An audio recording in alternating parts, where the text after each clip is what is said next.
Ho-yay! Ho-yay! Ho-yay! Today we commemorate the 80th anniversary of the D-Day landings in Normandy, France. An incredible achievement in military planning and logistics, uniting brave service personnel from air, sea and land forces at the beginning of Operation Overlord. By today's end, over 150,000 Allied troops had successfully stormed the now famous Gold, Juno, Sword, Utah and Omaha beaches to achieve a toehold in France. In the weeks that followed, the Allies fought bitterly against a determined foe from the unforgiving countryside of Normandy to the liberation of Paris 2 months later. We should all remember and never forget the selfless sacrifice and courage of all those involved, and use this commemoration to pay our tribute to those who gave so much to secure the freedom we all enjoy today. God save the King!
Lieutenant of Somerset, Mr. Ted Allen.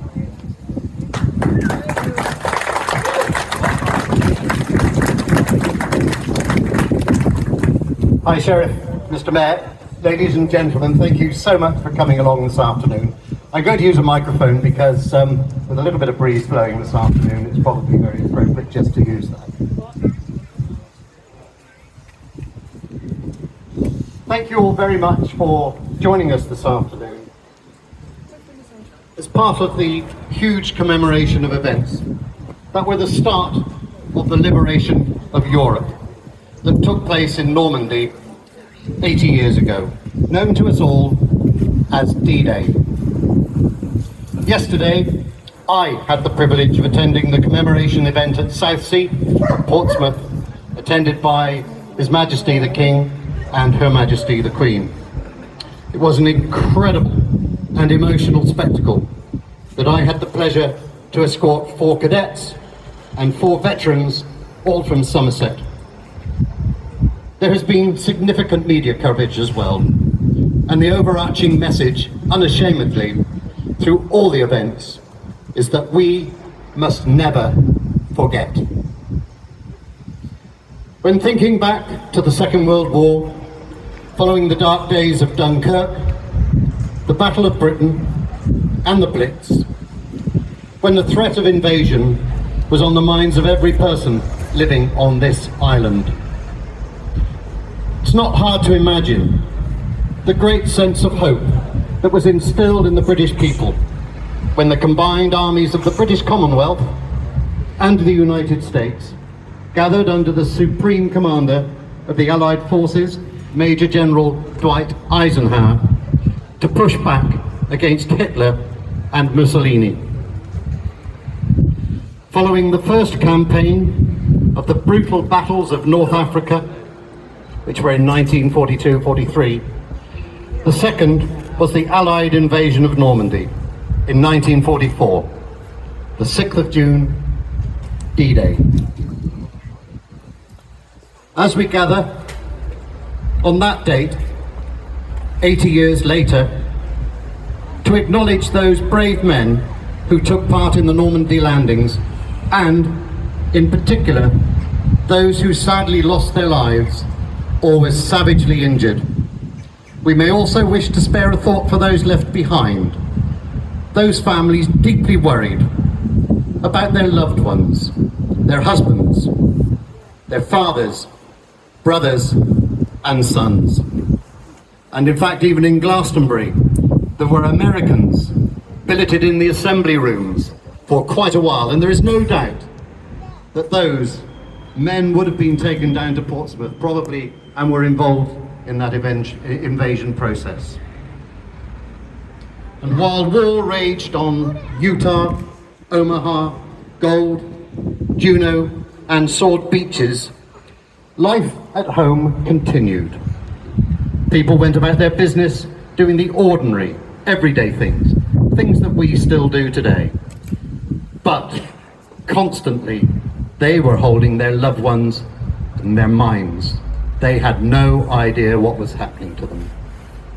Therefore, it is perhaps fitting that a little later, we may enjoy something as distinctly British as eating fish and chips round the corner at nights. And that we remember all those families on this day. They are indeed our families, our relatives, our parents, grandparents, and great-grandparents. So I would ask you all now, please, to join me in a minute's silence, which will be started by our cornet player doing the last post. We will be silent for a minute, which will be followed by the Reveille. Ladies and gentlemen, thank you.